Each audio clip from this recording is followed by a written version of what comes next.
8 जून को पूरा विश्व ब्रेन ट्यूमर डे की तरह मनाता है और आज हम बात करेंगे ब्रेन ट्यूमर के बारे में और इस बारे में बात करेंगे कि क्या नई तकनीकें हैं जिससे हम ब्रेन ट्यूमर के ट्रीटमेंट को और ज़्यादा सेफ बना सकते हैं और बना पा रहे हैं।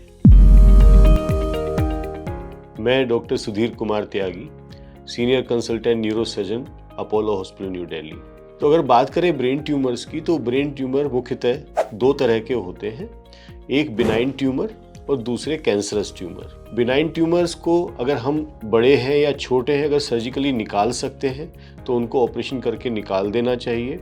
अगर ट्यूमर बड़ा है, उसमें कोई छोटा पार्ट बच जाता है तो दूसरी तकनीक से हम उसको ट्रीट कर सकते हैं। ऐसे ही कैंसरस ट्यूमर जो होते हैं उनको पहले हम कोशिश करते हैं, अगर उनका ब्रेन के अंदर प्रेशर है तो उनको जितना निकाल सकते हैं उनको निकाल दिया जाए सेफली, और अगर नहीं निकाल सकते हैं तो उनका बायोप्सी लिया जाए, तो उनका आगे उसके बाद रेडियोथेरेपी या कीमोथेरेपी से इलाज किया जाता है। मेन स्टे ऑफ ट्रीटमेंट हमेशा सर्जरी होता है।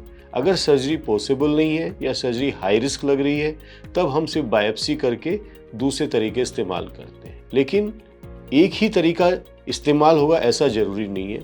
कई बार एक तरीका, कई बार 2 तरीके, कई बार 3 तरीके मिलाकर हम ब्रेन ट्यूमर को ठीक कर सकते हैं। आज के समय में जो तकनीक अभी अवेलेबल है, उपलब्ध है, उनमें एक न्यूरो नेविगेशन है, दूसरा हमारे पास फंक्शनल एमआरआई है जिनसे हमें पता लग जाता है कि किस हिस्से में ब्रेन के कौन सा फंक्शन है और उसको सर्जरी करते वक्त हम किस तरह से बचा सकते हैं। तो इस तरह से surgery because of neuro navigation और फंक्शनल एमआरआई और न्यूरो मॉनिटरिंग की वजह से काफ़ी सेफ हो गई है। उसके बावजूद भी अगर कोई ट्यूमर बच जाता है तो उसको हम ट्रीट कर सकते हैं रेडियोथेरेपी से और कीमोथेरेपी से। एक नई टेक्निक है जिसे हम कहते हैं जेपेक्स, जिसमें हम स्टीरियोटैक्टिक रेडियो सर्जरी करते हैं। ये उन ट्यूमर्स के लिए है जो ट्यूमर हम सर्जिकली हम पहुंच नहीं सकते हैं ब्रेन के किसी हिस्से में।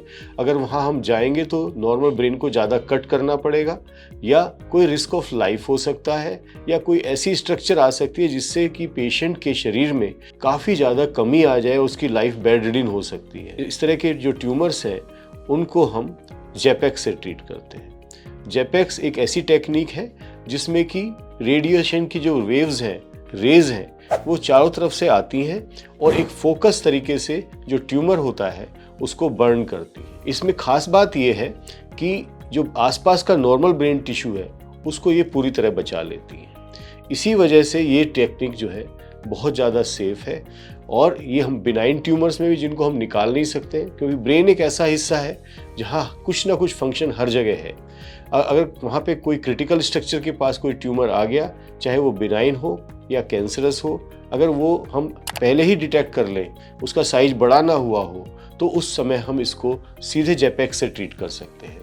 लेकिन बड़े ट्यूमर्स में भी अगर ट्यूमर निकालते वक्त हमें लगता है कि हम जितना निकाल सकते हैं उतना निकल गया, आगे जाएंगे तो पेशेंट के लिए रिस्क होगा, तो ऐसे पेशेंट में जो छोटा ट्यूमर बच गया है उसको भी हम जेपेक्स से ट्रीट करके पेशेंट को पूरी तरह से हम लाभान्वित कर सकते हैं।